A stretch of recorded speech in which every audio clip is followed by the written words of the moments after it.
Quantity is manually entered, correct.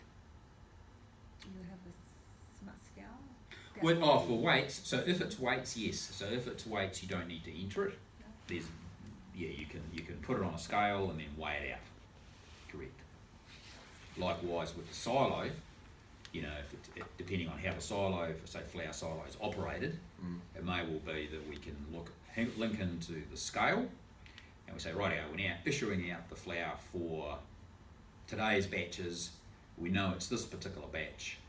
Scan it out, bang, the weight's recorded, and then all those production using that flour is then traced in the system.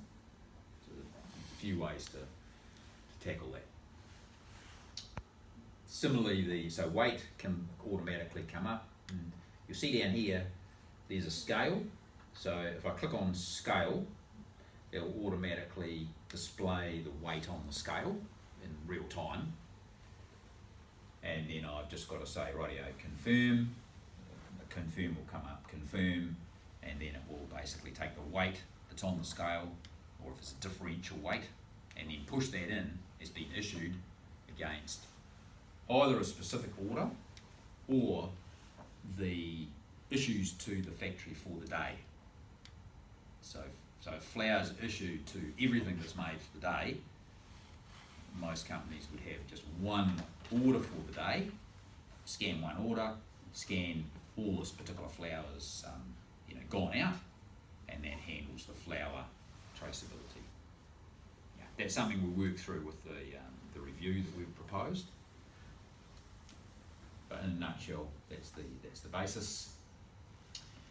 Then finished goods, that's an example of a detailed finished good label in terms of, in this particular case, it's a delivery of chicken.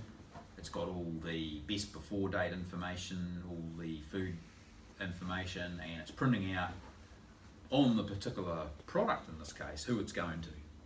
I don't think you'll probably need to go to that detail, but that just shows the capability of the system. So if we were to scan that barcode, it'll bring up all of the best before dates, all the ingredients and batch numbers that went into that product. Yes, correct. If you have the issuing to the factory and the factory linked properly, then yes, it will go back and you'll be able to easily see straight away on the screen which everything that was used on everything. Okay. So we'll come to a little bit more of that in a minute, but that's correct.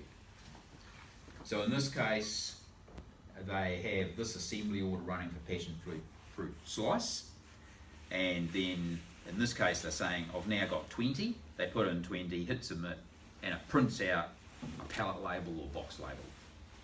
That's the case of where the label's printed out afterwards. Some people, and that's biscuit typically that way. Some people, particularly cheese, they want to print all their labels out in advance.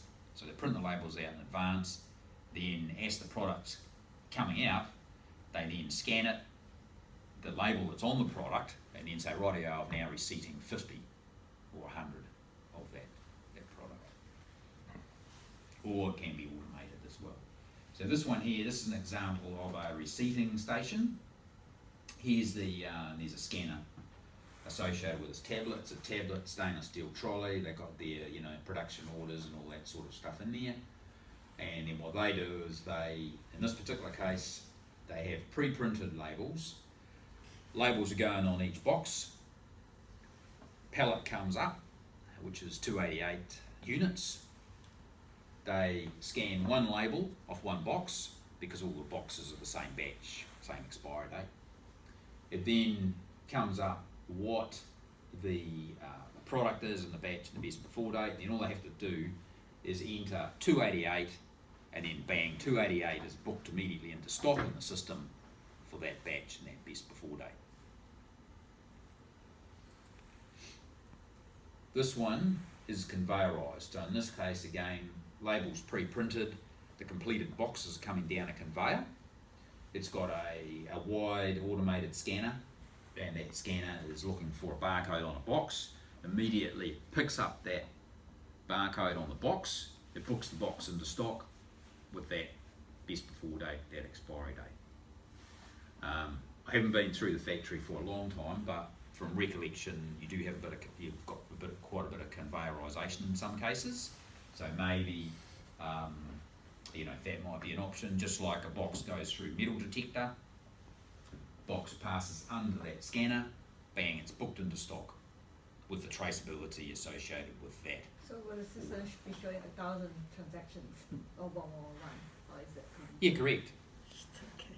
Now, what happens is that's that you don't, when you look at stock, that's in the back end. When you look at the stock, it still looks like it would look now that you've got, you know, 2,000 of this batch, this best before date.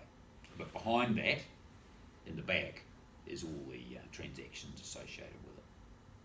If that makes sense. Because if a box came, in this particular one, there's multiple products coming down the line. So, you know, there'll be 5 products of this, because they're coming from different places in the factory in this case. So it scans it, right, 5 of these gone into stock. Next one comes down, 3 of this product's gone into stock.